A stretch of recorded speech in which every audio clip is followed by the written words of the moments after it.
Why is everybody angry? Like in this Abuja bar, everybody's just fucking upset. Like you can't even ask somebody for description or direction without the person getting upset. You can't simply scroll on Twitter without pissing somebody off. You can't ask a question on a group chat, on a WhatsApp group chat without getting somebody angry. You can't even speak your mind on a church group. You can't speak your mind on a church WhatsApp group without stepping on somebody's nerve. Why the hell is everybody angry, man? Why? You can simply just walk up to somebody and want to ask for direction, and it will seem as if you and that person has been on a warpath for the longest.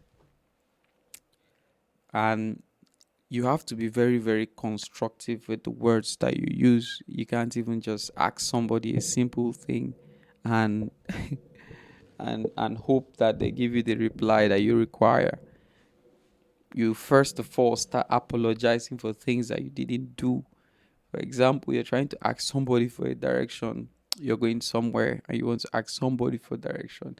The first thing that you have to say is sorry you. Then the question follows, why do you have to apologize without committing a crime? I thought you had to offend somebody before you apologize. But in this dispensation, in this our Abuja, in this country, you have to first of all apologize before they change them for you.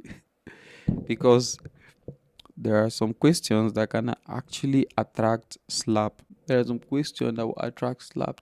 Somebody is trying to go somewhere and you want to ask somebody for direction, you first of all apologize. Why?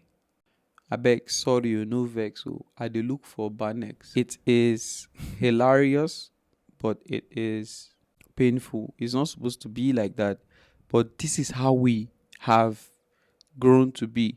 For you to ask for something, you have to apologize, even if you're not wrong. I don't get it. If you're dropping a point of view on WhatsApp, the first thing you say is you say what you feel, and then you end the message with, this is my point of view. I don't mean to offend anybody. Or if anybody feel offended about this, I'm sorry, but this is my point of view. Does it have to be like that?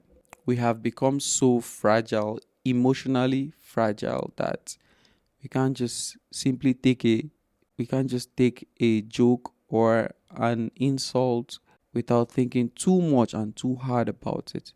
In those days, men go to fucking war. Do you understand how what it feels like in those days?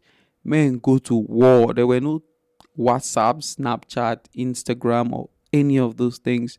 Men wake up and prepare for war. The first thing you do when you wake up in the morning is you sharpen your sword, you water your horse, you feed your horse, then you just get stuff. You go to war. If you're not going to war, you're going on a hunting trip, and that hunting is something that you're not coming back anytime soon. You stay on a hunting trip for like a week, you're not home. Those were the time where men were men, where it was not emotionally unstable human beings. It was just men versus nature, men versus wild beast or whatever. It was crazy. Now we have all these things that makes us look weak and make us look soft. But I tell you what, right? If there was a rule or a law that says that if there's nobody that makes up to maybe 1 million in 3 months, that person will be killed. I'm telling you that a lot of men and women are going to wake their fucking punk ass up. You understand? Because now we are living a life of no consequences. Everybody feels like it is okay for them to wake up and do whatever they feel like doing, and nobody's going to do anything about it. Or more, if they put law, say anybody will make 1 million in 3 months, that person will be killed or jailed. You would see how hard people are working, and it's not because of the fact that people are lazy right now. is because of the fact that there are no consequences for indiscipline and no consequences for being lazy. There are no consequences. So people are just very reluctant. Nobody won't do anything. Everybody's just comfortable where they are and they feel like that's the life that they were, called to live, or they were born to live. Bro, if the rules were reversed, you will see how hard people can push themselves to. But it's just me and my thoughts, guys. Tell me what you think on the comment section, guys. I will see you in the next video.